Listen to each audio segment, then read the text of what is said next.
금년에는 유독 비가 많이 온 것 같습니다. 지난 7월 남부지방은 거의 한 달 내내 비가 내리고 경기 충청도 역시 비가 많이 와서 산사태로 인해서 도로가 끊기고 또 농가주택에 매몰되고 홍수로 인해 농경지가 침수되고 농자용 비닐하우스가 무너지고 심지어 가축들이 물에 둥둥 떠다니는 그런 일이 있었고, 양계장에는 수많은 닭들이 다 폐사를 하고 출하를 앞둔 농작물이 홍수로 인해서 다 썩어 한해 농사를 망치는 그런 일이 생겼습니다. 어떤 분은 산사태로 인해서 무너진 집을 바라보면서 너무 막막해서 어디서부터 손을 대야 될지 할 수 있는 것이 아무것도 없다고 한탄을 했습니다.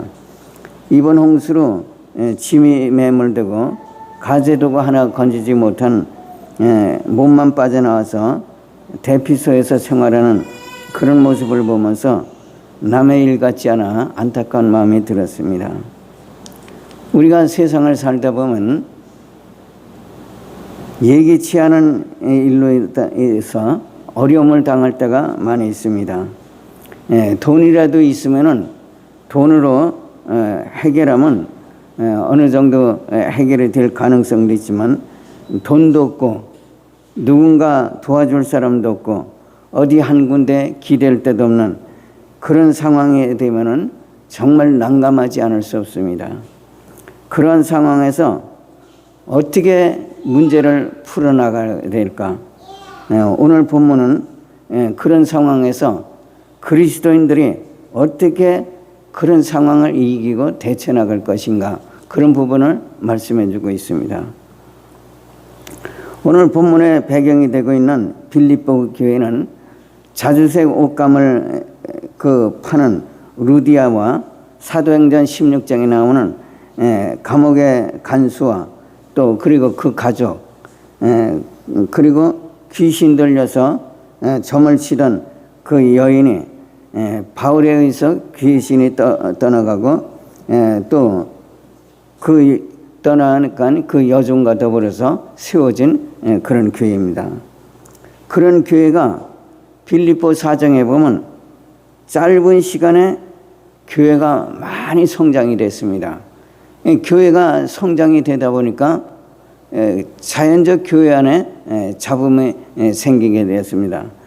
그 중에 유오디아와 순데교회라는 두 여인 사이에 다툼이 생기게 되었습니다. 이들 두 여인은 바울의 동력자로서 빌립보 교회 초기부터 그 복음 안에서 함께 애쓰던 그런 여인들입니다. 이 여인들은 복음 사역의 핵심 멤버로 함께 수고했으나 바울 일행이 빌립보 교회를 잠시 떠나가 있는 동안에 서로 다툼이 생기게 되었습니다.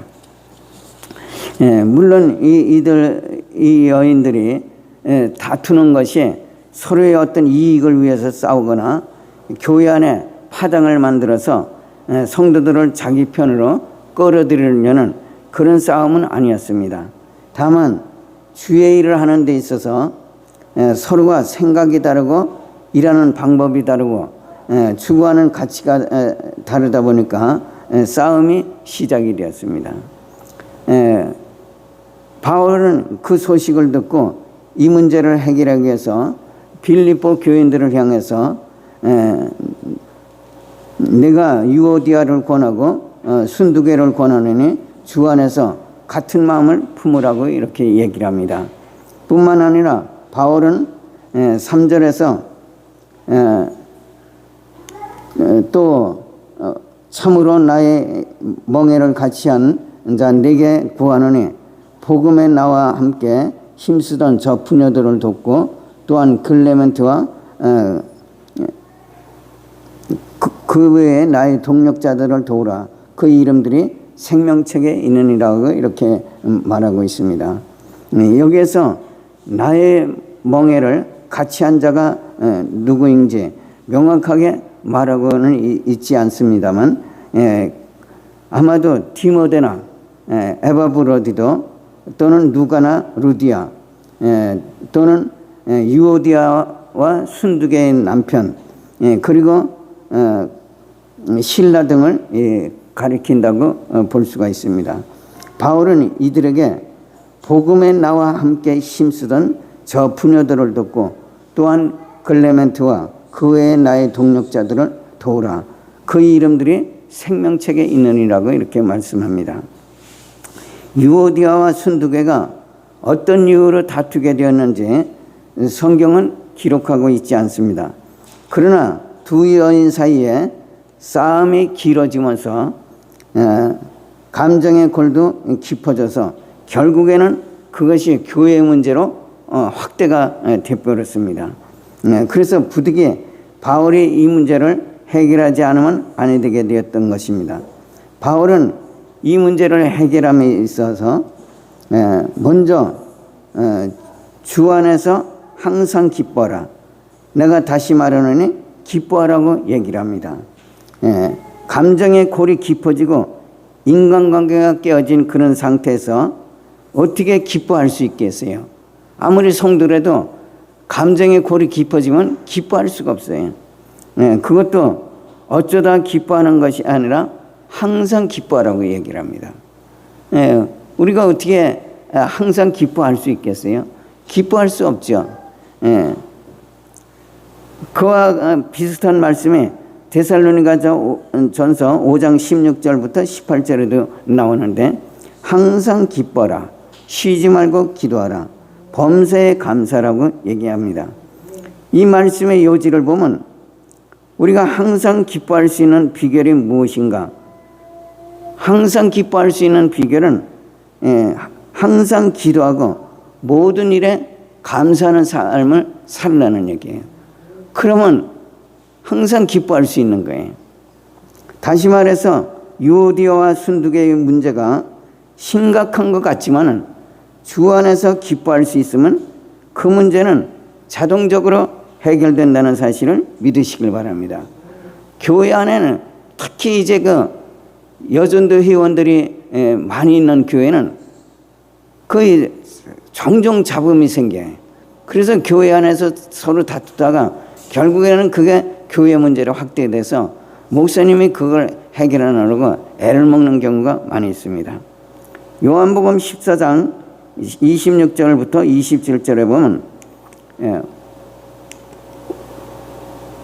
우리가 함께 읽어보실까요? 시작.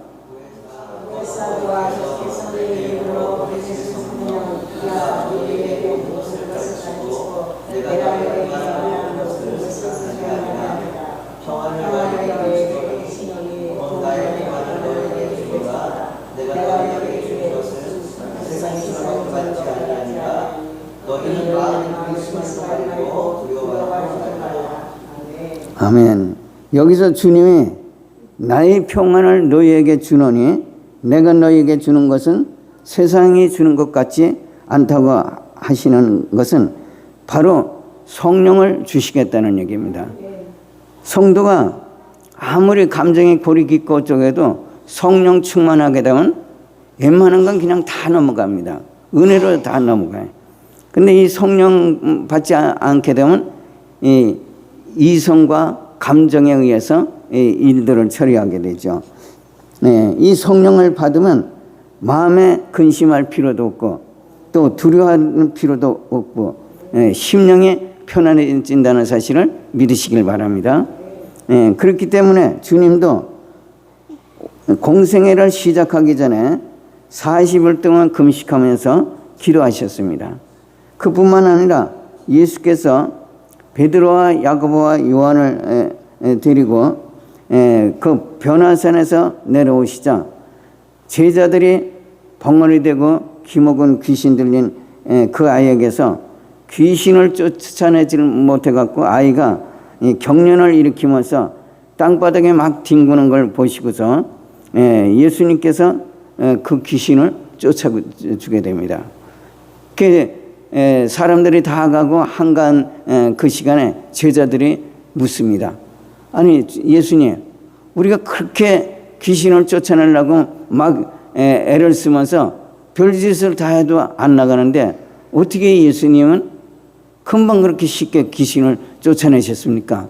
그러니까 예수님이 하시는 말씀이 기도 외에는 이런 유가 나갈 수 없느니라.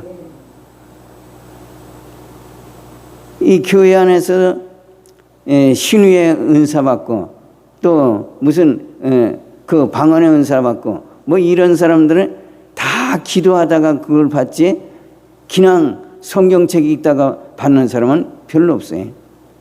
거의 없죠. 거의. 그래서 항상 기도하라고 성경에서 계속적으로 얘기합니다. 교회도 성령에 충만한 사람들이 모인 곳에는 재직회라 하든 여전대라 하든 어떤 모임을 가져도 쉽게 은혜로 잘 넘어갑니다.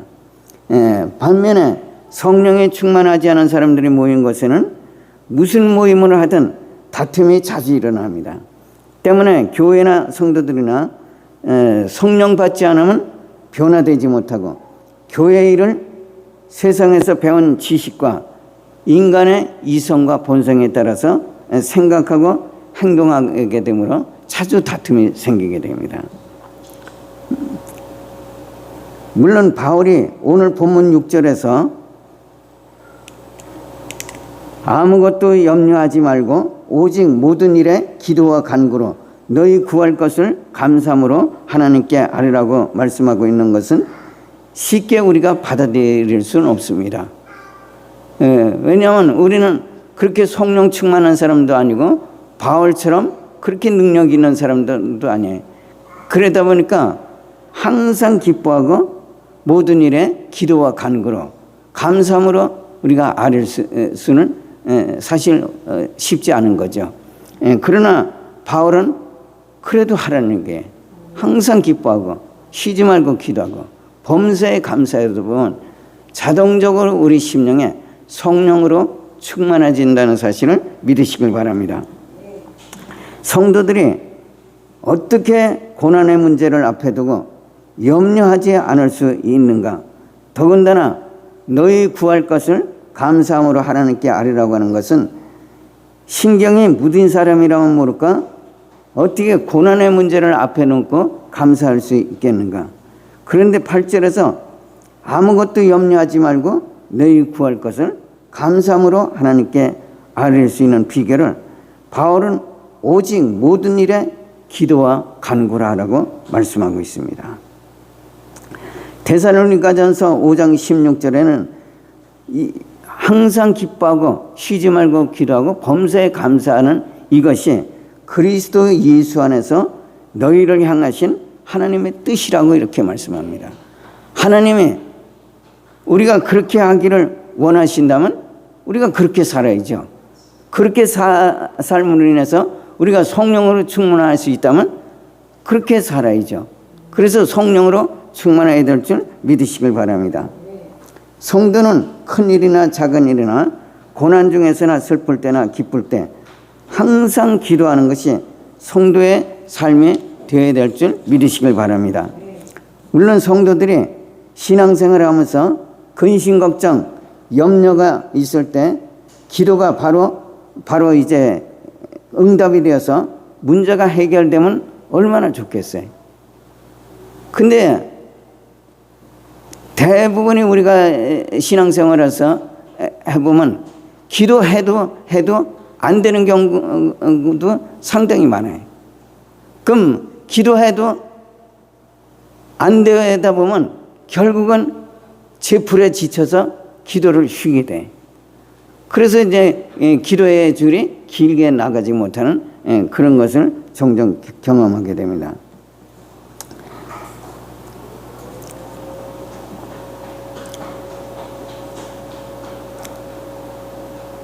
우리가 그 성령 충만한 가운데서 성경 말씀을 그 믿게 되면 충만한 성령 속에 말씀이 깊이 배겨서 어떤 상황에서도 담대하게 담대한 심령이 되는 것입니다. 다니엘서 3장에 보면 느부갓네살 왕의 금신상을 세우고 누구든지 엎드려 절하지 않는 자는 극렬히 타는 풀무불에 집어 던지겠다고 했어요. 그런데 그 명령을 듣고도 메드락 사드락 아베느고가 그 명령을 듣고 절하지 않는 거예요. 그러니까 왕의 그 소리를 듣고 그놈들 잡아들여라. 그래갖고 왕 앞에 끌려왔어요. 그 왕이 이제라도 너희가 내 금신상에 절하면 풀어주겠다. 그렇지 않으면 극렬히 타는 풀무 속에 집어던지겠다. 그러니까 이 메드락 아벤느고 사드락이 뭐라고 그랬냐면 왕이 설사 그렇다 할지라도 우리가 섬기는 하나님이 우리를 그 풀무 속에서 건져주실 겁니다. 만약에 하나님이 그렇게 하지 않으신다 할지라도 우리는 왕의 신상에 절할 수 없습니다. 그렇게 담대히 이 얘기를 합니다. 어떤 사람도 뜨거운 풀무불 앞에서 그 풀무불 속에 집어 던지겠다는데 어떻게 그 왕의 명령을 거부하겠어요? 한 번만 살려주세요. 다시는 안 그러겠습니다. 대개 이렇게 하는 것이 원칙이죠. 근데 메드락 사드락 아베느고가 담대하게 우리가 믿는 하나님이 이 고난의 속에서 우리를 건져주실 것이라 담대하게 이렇게 얘기하는 거예요. 그들이 이렇게 담대하게 얘기할 수 있는 비결이 어디 있겠어요? 그건 평상시에 늘 기도 생활하는 거예요. 늘 기도 생활하니까 그런 상황에 대해도 담대하게 이겨나갈 수 있는 거예요. 우리가 이 성경에 보면 다니엘이 하루 3번씩 고국을 향해서 창문을 열어놓고 기도했어요. 그런 때에 다리오 왕이 누구든지 나 외에 다른 신을 섬기는 자는 사자굴에 집어넣겠다고 그랬어요. 그 소리를 듣고도 다니엘이 계속 기도하는 거예요. 이 다니엘이 사자굴에 들어갔지만 다니엘은 나와 함께 하시는 하나님이 지켜주시리라. 하나님은 그 믿음 그대로 사자 입을 막아서 하나도 몸에 해하지 않는 그런 기적을 일으키게 됐습니다.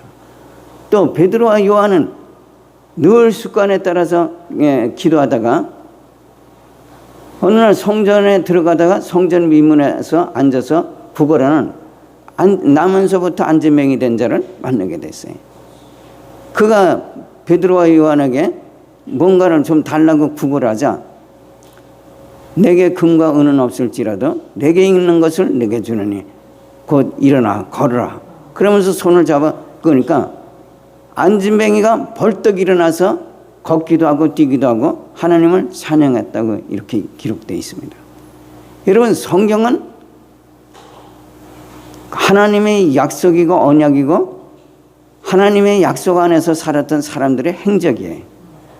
베드로와 요한이 습관에 따라서 기도하다가 습관에 따라서 기도하면서 성령 충만해진 거예요.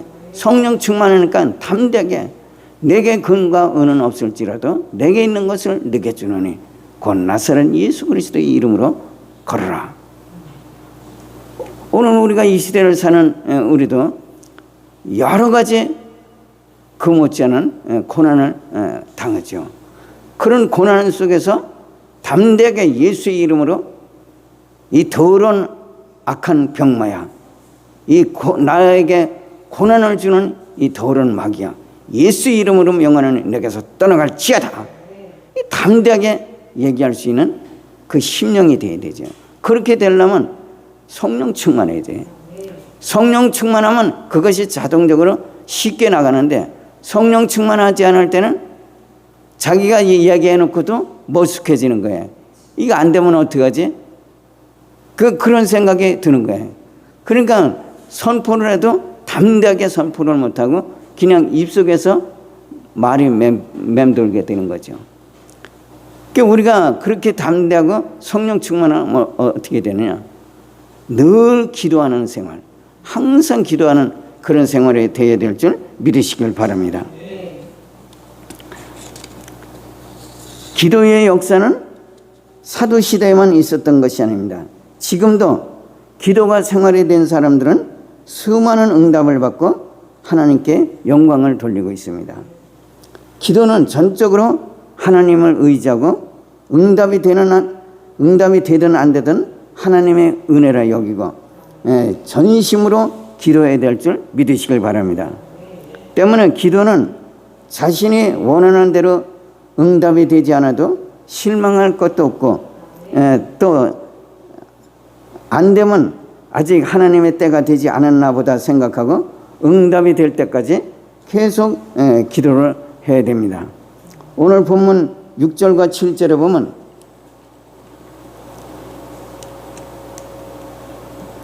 아무것도 염려하지 말고 오직 모든 일에 기도와 간구로 너희 구할 것을 감사함으로 하나님께 하리라. 그리하면 모든 지각에 뛰어난 하나님의 평강이 그리스도 예수 안에서 너희의 마음과 생각을 지키시리라고 말씀하고 있습니다. 우리의 마음과 생각을 지키시는 하나님께서 우리가 무엇이 필요한지 이미 다 알고 계시기 때문에 굳이 주시옵소서 그렇게 하지 않아도 때가 되면 주신다는 사실을 믿으시길 바랍니다. 다만 아무것도 염려하지 말고 오직 모든 일에 기도와 간구로 너희 구할 것을 감사함으로 하나님께 아뢰라고 하는 것은 전적으로 하나님을 의지하고 기도한 것은 받은 줄로 여기라는 말씀처럼 응답의 확신을 가져야 될 줄 믿으시길 바랍니다. 마지막으로 우리가 생각해 볼 것은 기도의 폭을 넓힐 필요가 있습니다. 기도는 대개 우리가 가진 생각을 통해서 기도가 형성이 됩니다. 때문에 나 자신의 고난의 문제, 가족, 건강, 물질, 또 직장 이런 것만 기도하게 되면 기도의 지경이 넓혀지질 않습니다. 나라와 민족을 위해서 기도하게 되면 나라의 정치, 경제, 문화, 또 교육 등에 관심을 가지게 되고 또 선교사를 위해서 기도하게 되면 세계 선교의 비전을 가지게 됩니다. 뿐만 아니라 금년같이 비가 많이 오고 태풍이 몰아치고 폭염으로 온열 질환자들이 늘고 홍수로 수많은 이재민이 발생하고 엄청난 재산 피해와 수많은 사망자들이 발생한 것을 보고 그런 일을 위해서 기도하게 되면 지구 환경에 대해서 관심을 가지게 되고 더 나아가서는 하나님이 창조하신 이 아름다운 지구가 황폐되어 가는 것을 보면서 하루빨리 주님이 재림하셔서 새하늘과 새 땅에 도래하기를 고대하게 되고 하나님 나라를 위해서 기도하게 된다는 사실을 믿으시길 바랍니다. 요한복음 16장 33절에 보면 같이 읽어보실까요?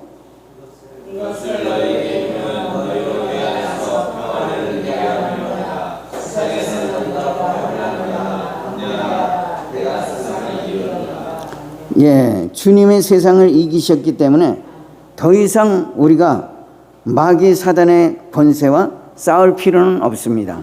그러나 주님이 세상을 이기셨어도 마귀 사단의 그 권세가 다 사라진 것이 아닙니다. 여전히 마귀 사단이 우리가 사는 그 영역 속에서 활동하고 있습니다. 그런데 계시록 20장 1절부터 3절에 보면 또 내가 보매 천사가 무저갱의 열쇠와 큰 쇠사슬을 그 손에 가지고 하늘로서 내려와서 그 용을 잡으니 곧 옛 뱀이요 마귀 사단이라 잡아서 1000년 동안 결박하여 무저갱에 던져 잠그고 그 위에 임봉하여 1000년이 차도록 다시는 만국을 미혹하지 못하게 가두었다 이렇게 말씀합니다. 다시 말해서 예수께서 사단의 권세를 이기셨지만 사단을 무저갱에 잡아 가두기 전까지는 마귀들이 계속해서 활동하는 거예요. 그렇기 때문에 우리가 이 땅에 살면서 그 환난과 고난과 육체의 질병이나 이런 것이 있으면 예수의 이름으로 기도하는 거예요. 우리는 능력이 없지만 예수의 이름 그 자체가 능력이 있는 거예요. 우리가 현실적으로는 그것을 못 느끼지만 영적으로는 예수의 이름에 마귀의 권세를 무너뜨리고 마귀를 쫓아보내는 그런 능력의 이름이라는 사실을 믿으시길 바랍니다. 우리가 이 세상에서 겪는 물질의 고난, 육체의 질병, 사람과의 갈등과 다툼, 교육, 문화, 환경 모든 분야에서 마귀들이 우리를 괴롭힐 때가 많이 있습니다. 그때 우리가 예수의 이름으로 기도하는 것은 이미 예수께서 세상을 이기셨기 때문에 우리가 직접 마귀 권세와 싸우지 않아도 마귀가 예수의 이름만 들어도 쫓겨가는 줄 믿으시길 바랍니다. 요한복음 1장 12절에 보면 성도의 신분을 이렇게 말씀하고 있습니다. 영접하는 자, 곧 그 이름을 믿는 자들에게는 하나님의 자녀가 되는 권세를 주셨으니 그렇게 이야기합니다. 또 마가복음 16장 17절부터 18절에는 하나님의 자녀된 사람들에게 이런 권세를 주셨다고 말합니다. 믿는 자들에게는 이런 표적이 따르니 너희가 내 이름으로 귀신을 쫓아내고 새 방언을 말하고 뱀을 집으며 무슨 독을 마실 죄로 해를 받지 않으며 병든 자들에게 손을 얹으니 나으리라. 성경이 우리에게 약속해 주고 있습니다. 되든 안 되든 우리가 해볼 필요가 있습니다. 하는데 돈 드는 거 아니에요. 간절한 심정으로 내 가족이나 누가 아프다든지 고난에 있다든지 손을 얹고 기도하는 거예요. 왜? 예수님이 약속하셨으니까. 그 예수님의 약속을 믿고 우리가 손을 얹어 기도하는 거예요. 신유의 은사 받은 사람들, 치유의 능력을 받은 사람들 전부 다 그렇게 합니다. 손을 얹어 기도하면 병마가 쫓겨나가고 병든 사람이 회복이 되고 그런 역사가 일어납니다. 성도가 이런 영과의 싸움에서 또는 깊은 환난과 고난을 이기기 위해서 기도하고 질병 중에도 기도하는 이유는 우리는 그러한 모든 환난을 이길 수 없지만은 세상을 이기신 주님이 능히 우리로 하여금 이기게 해주신다는 믿음을 가지고 기도할 때 예수의 이름을 통해서 기도의 역사가 이루어진다는 사실을 믿으시길 바랍니다. 우리가 하나님의 말씀을 보면서 너희는 먼저 그 나라와 그 의를 구하라는 말씀처럼 살고 싶어도 그렇게 되지 않는 이유는 나와 내 가정 그리고 직장, 물질, 건강 그 범위를 벗어나지 못하기 때문에 기도의 지경이 넓혀지지 못하고 하나님 나라의 의를 구하지 못하는 것입니다. 우리가 모든 염려를 주께 맡길 수 있으려면 하나님 은혜 속에서 살아야 될 줄 믿으시길 바랍니다. 그래서 오늘 본문에서 아무것도 염려하지 말고 오직 모든 일에 기도와 간구로 너희 구할 것을 감사함으로 하나님께 아뢰라고 하는 것은 고난의 상황 속에서 인간의 감정이나 이성으로는 감사할 수 없지만 하나님의 은혜 속에서는 가능하기 때문에 너희 모든 염려를 주께 맡기라는 것입니다. 이 시간은 우리가 다시 한번 본문의 말씀을 되새기면서 아무것도 염려하지 말고 오직 모든 일에 기도와 간구로 너희 구할 것을 감사함으로 하나님께 아뢰는 여러분이 되시길 주님의 이름으로 축원을 드립니다. 기도하겠습니다. 주님의 귀하신 은혜와 사랑에 오늘 이 시간에 함께 하시길 원합니다. 우리는 하나님 나라에 대한 지식도 영적인 세계에 대해서 알고 있는 것도 많지 않고 믿음도 부족합니다. 그러나 세상을 이기신 예수께서 우리의 구주 되시니 우리의 구주 되시는 예수의 이름으로 모든 악한 영과 병마와 환난과 모든 고난을 이겨나갈 수 있는 믿음을 더하여 주옵소서. 성령이 충만해서 담대하게 선포할 수 있는 믿음도 또한 주옵소서. 우리 주 예수 그리스도의 이름으로 기도합나이다. 아멘.